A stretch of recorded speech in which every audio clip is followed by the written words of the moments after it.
Bookmap.com. Let us help you beat the odds. If you're new to the page, welcome. If you've been here before, welcome back. Either way, I thank you for tuning in. It's greatly appreciated. Thumbs up, subscribe, click the bell so you're notified every single time I drop anything on this channel. Want to make sure you get your free pick win here today, so we're going to make sure that we do that. We're going to get right into it. Without further ado, go to the page, $9.99, $49.99 for the rest of college basketball. That includes NIT, CBI, and March Madness. Now to the end. All right, we have a first four playing here.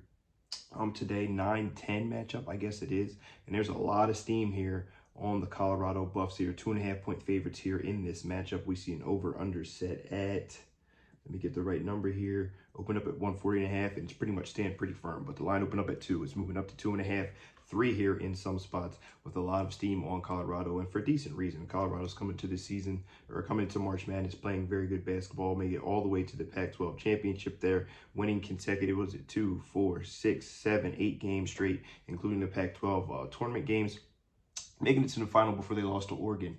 Now this Boise State team obviously made the tournament, but was knocked out pretty early, which ended up being to the New Mexico team, who ended up winning the Mountain West Conference championship there. As the Mountain West this year, I think is a team that's really, is a conference that's really been disrespected. If we're going to look at it here, we see the Mountain West has 6 teams in, the Pac-12 only has 4. This Mountain West Conference was very, very difficult here this year. I know there's a lot of hype on Colorado and how well that they've played, but the Pac-12 is really down this year. There's a lot of teams that were not very good overall. We've seen UCLA was not a very good team this year. Washington was not a very good team this year. There was a lot of teams who were typically tournament teams who did not play very well. So I thought the Pac-12 was fortunate to get 4 teams in. I thought that Boise State would kind of got jobbed here, getting 2 teams with Colorado State and Boise State here, both being in the first 4 play-in. I thought was wildly disrespectful. If we've seen Colorado State smoke the boots off of Virginia there last night, and now Boise has to match up with the Colorado team, who's been one of the hottest teams in the country coming into this season. Now, why is it only 2 points? These 2 teams are very similar, both good offensively, good defensively. I think the backcourt of Colorado is a lot more dynamic. I really like the addition of Eddie Lampkin coming over from TCU, physical presence on the inside here. But this Boise team, if you're taking a look at schedules, right, we're talking about games played. The non-conference for Colorado is very, very suspect.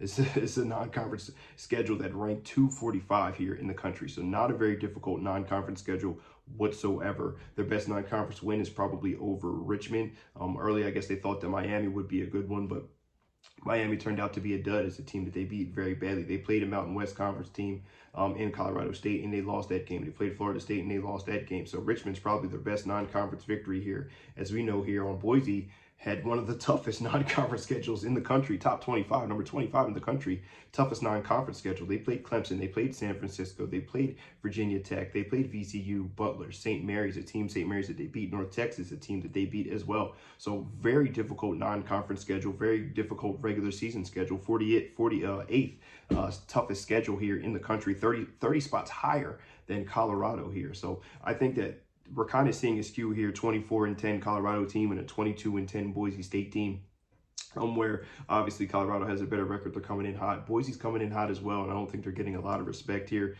Neither one of these teams have been lights out. Neither one of these head coaches have been lights out in the tournament. Boyle was only 2-5 in tournament play. Boise State has yet to get a March Madness victory. This is important, right? So they're coming into this feeling disrespected. They're in the first 4 play-in against a team that most people are riding, expecting to blow them out.